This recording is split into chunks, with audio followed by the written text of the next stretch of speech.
ভক্তগণ, ১৪ জানুয়ারি মকর সংক্রান্তির দিন একটি গোপন জিনিস অবশ্যই খেয়ে নেবেন। এত ধন আসবে যে সামলাতে পারবেন না। এটি কেবল একটি ভিডিওর শিরোনাম নয়। এটি স্বয়ং মা লক্ষ্মীর সেই গোপন ইঙ্গিত যা শাস্ত্রের পাতায় কোথাও চাপা পড়েছিল। আপনারা সারা জীবন পরিশ্রম করেন, তবুও সিন্দুক খালি কেন? কারণ আপনারা জানেন না যে সংক্রান্তির পবিত্র দিনে আপনাদের পেটে যাওয়া এক গ্রাস, এক লোকমা খাবার আপনার ৭ জন্মের দারিদ্র্য মিটিয়ে দিতে পারে। অন্যদিকে একটি ভুল জিনিস খেলে আপনি রাজা থেকে ফকির হতে পারেন। এটি শুনতে অদ্ভুত লাগতে পারে, কিন্তু সত্য সর্বদা তেতো এবং গোপন হয়। অনেক পরিবার আজ শুধু এই কারণেই কষ্ট ভোগ করছে, কারণ তারা এই মহা উপায়টিকে সাধারণ মনে করে ছেড়ে দিয়েছিল। ভক্তগণ সাবধান, এই ভিডিওটি আপনার জীবনের সবচেয়ে গুরুত্বপূর্ণ ভিডিও হতে পারে। আজ আমরা আপনাদের সেই গোপন ভোগের কথা বলব যা মকর সংক্রান্তিতে খেলেই দুর্ভাগ্য ঘর ছেড়ে পালিয়ে যায়। তাই আমরা সতর্ক করছি, এই ভিডিওটিকে মজা হিসেবে নেবেন না। এটি ছেড়ে দেওয়া বা অর্ধেক দেখা নিজের পায়ে কুড়ুল মারার সমান। যে মুহূর্ত থেকে আপনি এই ভিডিওটি দেখছেন, আপনার ভাগ্য বদলাতে শুরু করেছে। ল অফ অ্যাট্রাকশনে বিশ্বাস রাখুন। সাধারণ মানুষ এই শব্দগুলো কখনো দেখবে না। আপনারা ভাগ্যের সন্তান, যাদের সাফল্যের জন্য বেছে নেওয়া হয়েছে। পাক্কা ইরাদা বা দৃঢ় সংকল্পের একটি মেসেজ ছাড়ুন। আমি অবশ্যই ধনী হব। আজ আমার জীবনের এই টার্নিং পয়েন্ট দেখানোর জন্য যদি আপনি সত্যিই দেবী লক্ষ্মীর আশীর্বাদ পেতে চান, তবে দয়া করে এই তথ্যটিকে ছোট করে দেখবেন না, কারণ সঠিক সময়ে করা একটি ছোট পরিবর্তনও আপনার ভাগ্যে একটি বড় মোড় আনতে পারে। আগামী জরুরি এবং গোপন তথ্যগুলো যাতে মিস না হয়, তার জন্য চ্যানেলটি সাবস্ক্রাইব করুন।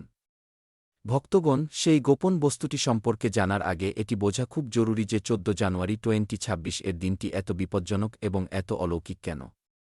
শাস্ত্র অনুসারে মকর সংক্রান্তি হল সেই সময় যখন সূর্যদেব নিজের পুত্র শনির ঘর মকর রাশিতে প্রবেশ করেন। পিতা ও পুত্রের মিলন হয়। এই দিন থেকেই দেবতাদের দিন অর্থাৎ উত্তরায়ণ শুরু হয়, অর্থাৎ স্বর্গের দরজা খুলে যায়। কিন্তু ভক্তগণ, ২০২৬ সালের মকর সংক্রান্তি খুব আলাদা। অনেক মানুষ যারা নিজেকে জ্ঞানী মনে করেন তারা আপনাকে বলবেন যে এই দিন খিচুড়ি খাওয়া উচিত, চাল এবং ডালের খিচুড়ি। কিন্তু সাবধান, এটাই সেই ভুল যা আপনাকে ধ্বংস করে দিতে পারে। কেন? মন দিয়ে শুনুন। ১৪ জানুয়ারি ২০২৬ তারিখে ষটতিলা একাদশীও পড়ছে। আমাদের শাস্ত্রে পরিষ্কার লেখা আছে এবং গরুর পুরাণ সাক্ষী আছে যে একাদশীর দিন চাল খাওয়া সাক্ষাৎ মাংস খাওয়ার সমান পাপ বলে মানা হয়। যদি আপনি পুরনো অভ্যাস অনুযায়ী এবার সংক্রান্তিতে চাল বা খিচুড়ি খান, তবে পুণ্য পাওয়া তো দূর, আপনি ব্রহ্মহত্যার সমান পাপের ভাগী হবেন। আর মা লক্ষ্মী সেই মুহূর্তেই আপনার ঘর থেকে রুষ্ট হয়ে চলে যাবেন। তাহলে সেই গোপন জিনিসটি কি যা খেলে ধনের বৃষ্টি হয়? ভক্তগণ, সেই দিব্য খাবার হল কালো তিল এবং গুড়। জি হ্যাঁ, কালো তিল এবং গুড় শুনতে খুব সাধারণ লাগে, কিন্তু এর প্রভাব অলৌকিক। শাস্ত্রে কালো তিলকে শনিদেব এবং পিতৃপুরুষদের প্রতীক মানা হয়েছে এবং গুড়কে সূর্যদেবের প্রতীক মানা হয়েছে। মকর সংক্রান্তির দিন যখন আপনি কালো তিল এবং গুড় সেবন করেন, তখন আপনি একসাথে সূর্য এবং শনি দুটি গ্রহকেই শান্ত করে দেন।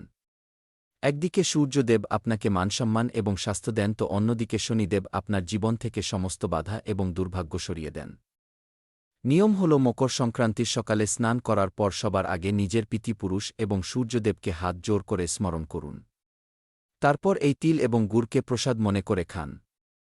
বড় বুজুর্গরা বলেন যে যেমন তিলের আকার ছোট হয় কিন্তু তিল গুণে ভরপুর হয়, ঠিক তেমনি এই ছোট উপায়টি আপনার জীবন প্রচুর ধনসম্পদে ভরিয়ে দেয়। যারা এই দিন তিল খান এবং তিল দান করেন তাদের ঘরে কখনো অকাল মৃত্যু হয় না এবং সিন্দুক কখনো খালি থাকে না। তাই ২০২৬ এ চালের খিচুড়ি ভুলে যান এবং তিলগুড়ের এই মহা উপায়টি গ্রহণ করুন। ভক্তগণ, এবার খুব মন দিয়ে শুনুন। আপনি সঠিক জিনিস খেয়ে নিলেন, পুণ্য কামিয়ে নিলেন, কিন্তু যদি আপনার ঘরের দরজায় দরিদ্রতা বা দারিদ্র্য আটকে রাখে, তবে মা লক্ষ্মী ভেতরে আসবেন কি করে? শাস্ত্র বলে, যেখানে সাফাই সেখানে খোদাই নয়, বরং যেখানে স্বচ্ছতা সেখানেই প্রভুর বাস। মকর সংক্রান্তির আগে অর্থাৎ ১৪ জানুয়ারির সূর্যোদয়ের আগে নিজের ঘর থেকে এই অশুভ জিনিসগুলো বের করে ফেলে দিন। নতুবা আপনি যতই পুজোপাঠ করে নিন, উন্নতি হবে না। প্রথম জিনিস হল ভাঙা আয়না বা কাচ। ভক্তগণ, বাস্তুশাস্ত্রে দর্পণ বা আয়নাকে আপনার ভাগ্য মানা হয়েছে। যদি ঘরে কোনো কাচ ফাটা বা ভাঙা থাকে এবং আপনি তাতে নিজের মুখ দেখেন, তবে আপনি নিজের দুর্ভাগ্যকে রোজ আমন্ত্রণ জানাচ্ছেন। ভাঙা কাচ ঘরে রাহুর বাস তৈরি করে, যা মানসিক অবসাদ এবং ঝগড়া সৃষ্টি করে। এটি অবিলম্বে ঘর থেকে বের করুন। দ্বিতীয় জিনিস, শুকিয়ে যাওয়া বা পচা ফুল। অনেক মানুষ ভগবানের উপর চড়ানো ফুল মাসের পর মাস মন্দিরে থাকতে দেন। এটি ঘোর পাপ। শুকনো ফুল একটি লাশের সমান হয় যার থেকে প্রাণ বেরিয়ে গেছে। এটি ঘরে মৃত্যুর সমান শক্তি এবং বিষণ্ণতা ছড়ায়। সংক্রান্তির নতুন সকালের আগে পুরানো ফুলগুলো কোনো নদী বা গাছের গোড়ায় বিসর্জন দিন। তৃতীয় এবং সবথেকে বিপজ্জনক জিনিস, মাকড়সার জাল।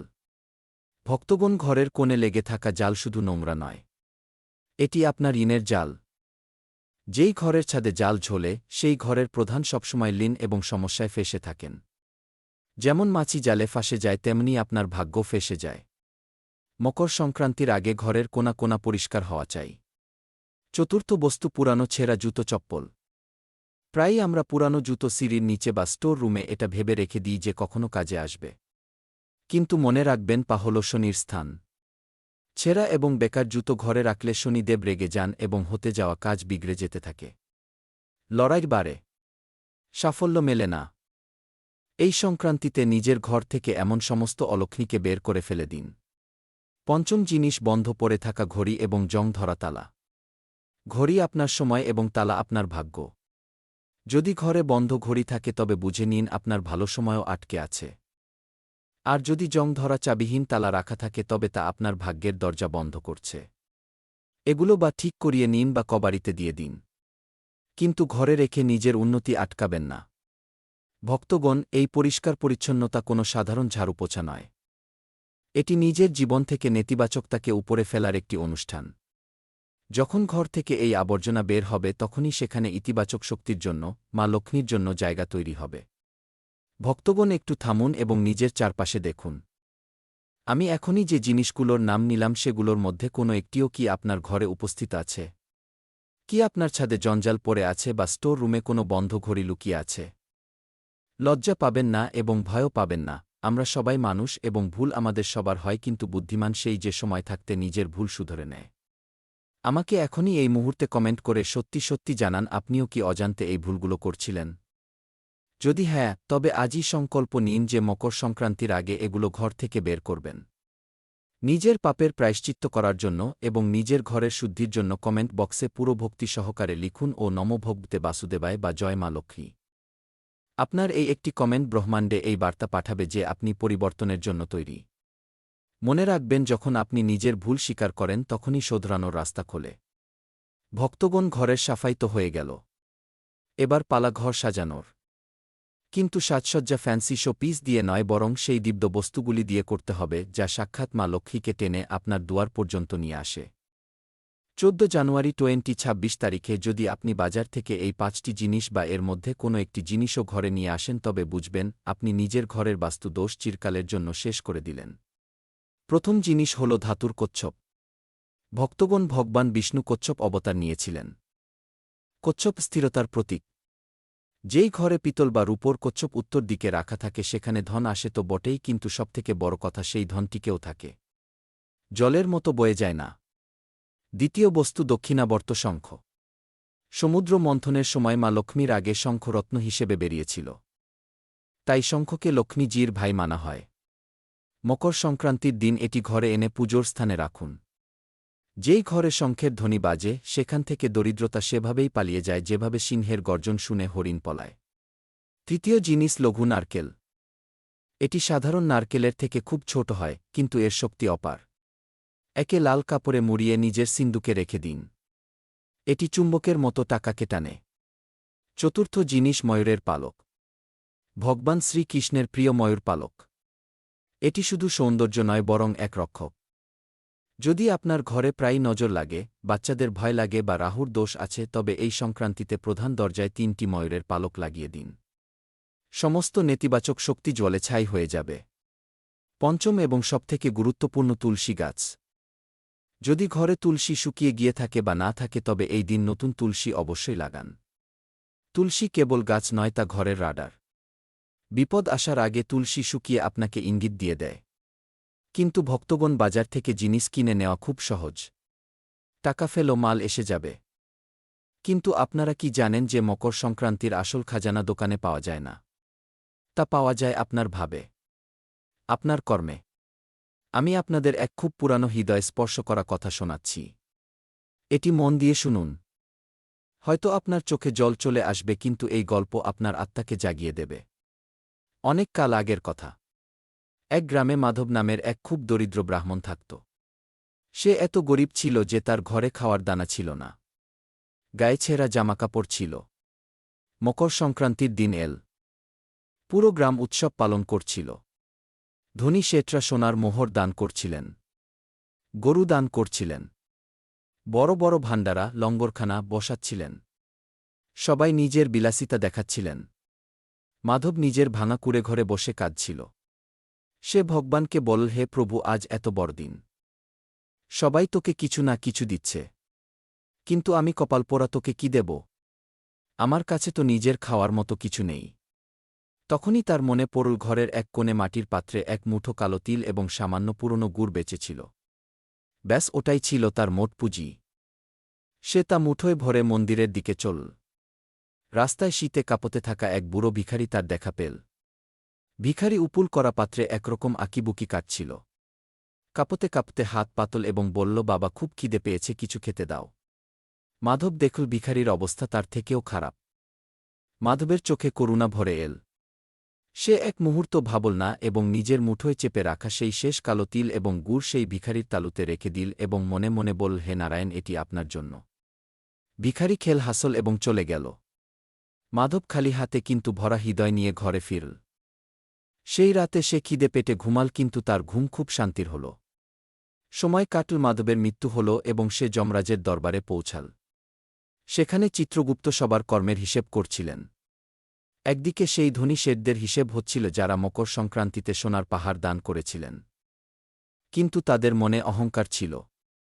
অন্যদিকে মাধব দাঁড়িয়েছিল। চিত্রগুপ্ত দাড়িপাল্লার একদিকে শেঠদের সোনা রাখলেন এবং অন্যদিকে মাধবের দ্বারা দান করা সেই মুঠো ভরা তিল রাখলেন, আর অলৌকিক ঘটনা ঘটল। মাধবের মুঠো ভরা তিলের পাল্লা ভারী হয়ে গেল এবং সোনার পাল্লা উপরে উঠে গেল। যমরাজ হেসে বললেন, দানের ওজন বস্তু দিয়ে নয়, ত্যাগ দিয়ে হয়। সেই শেঠরা নিজেদের অতিরিক্ত ধন থেকে দান করেছিলেন, কিন্তু মাধব নিজের সর্বস্ব দান করে দিয়েছিল। সেই দিন সেই ভিখারি অন্য কেউ নয়, স্বয়ং ভগবানের পরীক্ষা ছিল। ভক্তগণ, এই গল্পের সার এটাই। 14 জানুয়ারি 2026 তারিখে আপনি কি দান করছেন? এটি গুরুত্ব রাখে না। আপনি 1 দিন বা 1 লাখ, যদি তাতে অহংকার থাকে তবে তা ধুলোর সমান। আর যদি আপনি সচ্চা দিলে নিজের মেহন্তের রোজগার থেকে কোনো গরিবকে 1 প্যাকেট বিস্কুট বা 1 মুঠো তিলও খাইয়ে দেন, তবে সেই দান 3 লোকের সম্পত্তির থেকেও বড়। তাই এইবার যখন দান করবেন তখন হাত দিয়ে নয়, দিল দিয়ে করবেন, কারণ ভগবান আপনার পকেট নয়, আপনার নিয়ত দেখেন। ভক্তগণ, এবার আপনারা বুঝে গেছেন যে কি দান করতে হবে আর কি ত্যাগ করতে হবে। এবার আমরা আসছি সেই বিশেষ বিধিতে, যা যদি আপনি 14 জানুয়ারি 2026 এর সকালে সঠিক উপায়ে করে নেন তবে আপনার শরীর এবং আত্মার সমস্ত পাপ ধুয়ে যাবে। সবার আগে তারিখটি নিজের মনে গেঁথে নিন। 14 জানুয়ারি 2026 দিন বুধবার। এই দিনই সূর্যদেব মকর রাশিতে প্রবেশ করবেন। যেহেতু এই দিন ষটতিলা একাদশীও আছে, তাই জলের গুরুত্ব অমিতের সমান হয়ে যায়। এবার স্নানের বিধি মন দিয়ে শুনুন। শাস্ত্র বলে যে মকর সংক্রান্তিতে গঙ্গা স্নান করলে মোক্ষ লাভ হয়। কিন্তু যদি আপনি গঙ্গার ঘাটে না যেতে পারেন তবে হতাশ হবেন না। আপনি নিজের ঘরের বাথরুমকেই তীর্থ বানাতে পারেন। সকালে ব্রহ্মমুহূর্তে অর্থাৎ সূর্যোদয়ের আগে উঠুন। স্নানের বালতিতে সবার আগে সামান্য গঙ্গাজল দিন। যদি গঙ্গাজল না থাকে তবে মনে মনে মা গঙ্গার স্মরণ করুন এবং গঙ্গে যমুনে চৈব মন্ত্র বলুন। এরপর বালতিতে সামান্য কালো তিল অবশ্যই দিন। মনে রাখবেন, একাদশীর দিন তিলের জল দিয়ে স্নান করা 1000 গরুর দানের সমান পুণ্য দেয়। যখন আপনি এই জল দিয়ে স্নান করবেন তখন এই ভাব রাখবেন যে আপনার শরীরের রোগ এবং দুর্ভাগ্য কালো তিলের সাথে ধুয়ে যাচ্ছে। এরপর সূর্যদেবকে অর্ঘ্য দেওয়ার সঠিক পদ্ধতি জেনে নিন। স্নানের পর ভেজা বস্ত্রেই বা পরিষ্কার কাপড় পরে সূর্যদেবকে জল দেওয়া অনিবার্য। কিন্তু অনেক মানুষ ভুল পদ্ধতিতে জল দেন। সঠিক উপায় হল একটি তামার ঘটি নিন। তাতে শুদ্ধ জল ভরুন। তাতে 1 চিমটি রুলি অর্থাৎ লাল চন্দন, সামান্য কালো তিল, সামান্য গুড় এবং একটি লাল ফুল দিন। এবার পূর্ব দিকে মুখ করুন। নিজের 2 হাত মাথার ওপরে তুলুন এবং ধীরে ধীরে জলের ধারা ছাড়ুন। খেয়াল রাখবেন, জলের পড়তে থাকা ধারার মাঝখান দিয়ে আপনাকে সূর্য ভগবানের দর্শন করতে হবে। জল দেওয়ার সময় এই মন্ত্র জপ করুন। ও সূর্যায় নমক বা ও আদিত্যায় নমক। যে জল মাটিতে পড়বে তা ডিঙোবেন না। সেই জলকে নিজের আঙুল দিয়ে ছুঁয়ে নিজের কপালে এবং চোখে লাগান। এটি সূর্যের তেজ। একে নিজের ভেতরে নামান। এবার খাবারের নিয়ম এবং শেষ সতর্কবাণী শুনুন। আরও একবার শেষ সতর্কবাণী দিচ্ছি। 14 জানুয়ারি 2026 ঘরে চাল, খিচুড়ি বা রুটি বানাবেন না। এই দিন কেবল ফলাহার করুন বা কুট্টু এবং পানিফলের আটা খান। আর সবথেকে জরুরি কথা হল তিল এবং গুড়ের লাড্ডুর ভোগ ভগবান বিষ্ণু এবং সূর্যদেবকে লাগিয়ে সেটিকেই প্রসাদ রূপে গ্রহণ করুন। এই ছোট্ট ত্যাগ আপনার বংশ রক্ষা করবে। ভক্তগণ, ভিডিওর শেষে আমি আপনাদের শুধু এটুকুই বলব। ধনী সে নয় যার কাছে সিন্দুক ভরা আছে।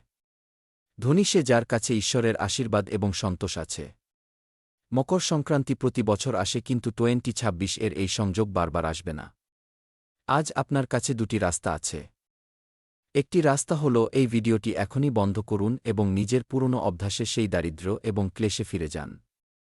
দ্বিতীয় রাস্তা হল আজই এখনই এই মুহূর্তে নিজের জীবনের লাগাম নিজের হাতে নিন। ঘরের সাফাই করুন, মনের সাফাই করুন এবং 14 জানুয়ারি শ্রদ্ধা ভরে দান করুন। নির্বাচন আপনার। মনে রাখবেন, কর্মের আওয়াজ শব্দের থেকে উঁচু হয়। যদি আপনার মনে হয় যে এই ভিডিও আপনার চোখ খুলে দিয়েছে, তবে এটি কেবল নিজের পর্যন্ত সীমিত রাখবেন না। এটি নিজের বন্ধু এবং পরিবারের সাথে শেয়ার করুন। শাস্ত্রে একে জ্ঞান দান বলা হয়েছে।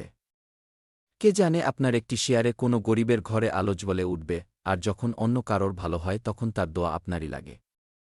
এমনই দুর্লভ এবং রহস্যময় তথ্যের জন্য যা আপনার ভাগ্য বদলে দিতে পারে, এখনই এই চ্যানেলটি সাবস্ক্রাইব করুন এবং ঘণ্টার বোতামটি টিপুন যাতে ঈশ্বরের বার্তা সবার আগে আপনার কাছে পৌঁছায়। কমেন্টে নিজের ইষ্ট দেবতার নাম বা জয় সূর্যদেব লিখে নিজের উপস্থিতি জানান। ঈশ্বর আপনাদের সকলের ঝুলি খুশিতে ভরিয়ে দিন। শুভ মকর সংক্রান্তি।